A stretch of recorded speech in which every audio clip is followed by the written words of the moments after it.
कि इकरार वेचदा कदे इनकार वेचदा, इकरार वेचदा कदे इनकार वेचदा, मजबूर अपना आप ही शाहकार वेचदा।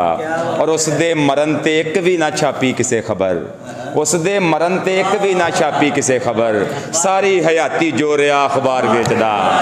उसदे मरण ते एक भी ना छापी किसे खबर, उसदे मरण ते एक भी ना छापी किसे खबर, सारी हयाती जो रहा अखबार वेचदा। उसदे मरण ते एक भी ना छापी किसे खबर, सारी हयाती जो रहा अखबार वेचदा। और इश्तियाक जी के मुहब्बत दोस्ती और सब मैनू कहते पता यही सुनाता रहा दो तीन शेर कि हिजर तेरे विच रच तमाशा वेखांगे, हिजर तेरे विच रच तमाशा वेखांगे, ते ला दुखां दा मच तमाशा वेखांगे, ला दुखां दा मच तमाशा वेखांगे। सदीक साहब ला दुखां दा मच तमाशा वेखांगे, ते लोकां जहर पियाउणा सानू मारन लई, लोकां जहर पियाउणा सानू मारन लई, सानू जाना ही पच तमाशा वेखांगे, सानू जाना ही पच तमाशा वेखांगे। और लोकां जहर पियाउणा सानू मारन लई, लोकां बहुत शुक्रिया नहीं साहब बहुत शुक्रिया बाबर जी बहुत शुक्रिया। लोकां जहर पियाउणा सानू मारन लई, सानू जाना ही पच तमाशा वेखांगे। शफाक बाबर कि सुनिया वो हुण पत्थर चुक्की फिरदा है, सुनिया वो हुण पत्थर चुक्की फिरदा है, साडा जुस्सा कच तमाशा वेखांगे, साडा जुस्सा कच तमाशा वेखांगे। और सर गज़ल दे रदी ज़मीन है या दो तीन शेर ने नाल ही कि दुखां नूं दुखां नूं हुण कज तमाशा वेखांगे, ते रीझां दा भी रज तमाशा वेखांगे। और शहजाद भाई फोल फोल के वरके पिछलियां यादां दे, फोल फोल के वरके पिछलियां यादां दे, अपना आपे ही अज तमाशा वेखांगे।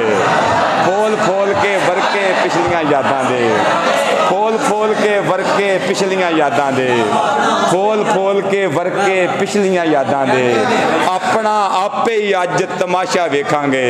ते बन ले घुंगरू हुण मैं यार मनावन लई, बन ले घुंगरू हुण मैं यार मनावन लई, नच्चण दा नहीं चज तमाशा वेखांगे, नच्चण दा नहीं चज तमाशा वेखांगे, नच्चण दा नहीं चज तमाशा वेखांगे। और एक पासे शामी जी मुर्शद कि एक पासे है बोतल दूजे पासे हो, थोड़ा जदीद शेर है कि एक पासे है बोतल दूजे पासे हो, दोवां दे विच वज तमाशा वेखांगे, दोवां दे विच वज तमाशा वेखांगे। सर जी कि उन्हें छत ते चंद वेखण लई आउणा है, उन्हें छत ते चंद वेखण लई आउणा है, उन्हें छत ते चंद वेखण लई आउणा है, ला के कोई पज तमाशा वेखांगे, और ला के कोई पज तमाशा वेखांगे। और सुनिया जे समझे तू हथ किसे दे आउंदा नहीं, जे समझे तू हथ किसे दे आउंदा नहीं, जे समझे तू हथ किसे दे आउंदा नहीं, चल फिर मित्रा भज तमाशा वेखांगे, चल फिर मित्रा भज तमाशा वेखांगे, चल फिर मित्रा भज तमाशा वेखांगे, चल फिर मित्रा भज तमाशा वेखांगे, चल फिर मित्रा भज तमाशा वेखांगे। ते फोल मैं जरा पिंड जाना दूर है जी, तुहानूं पता स्पैशली इस करके मैं सैकटरी साहब दे अगे इल्तमास की सी मैनूं नहीं सर जी मैं बस इन्ने शेर सुनाने सीगे।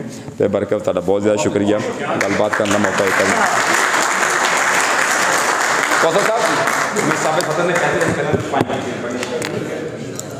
जनाब सफदर शाद साहब अपना भरपूर कलाम अता कर रहे थे।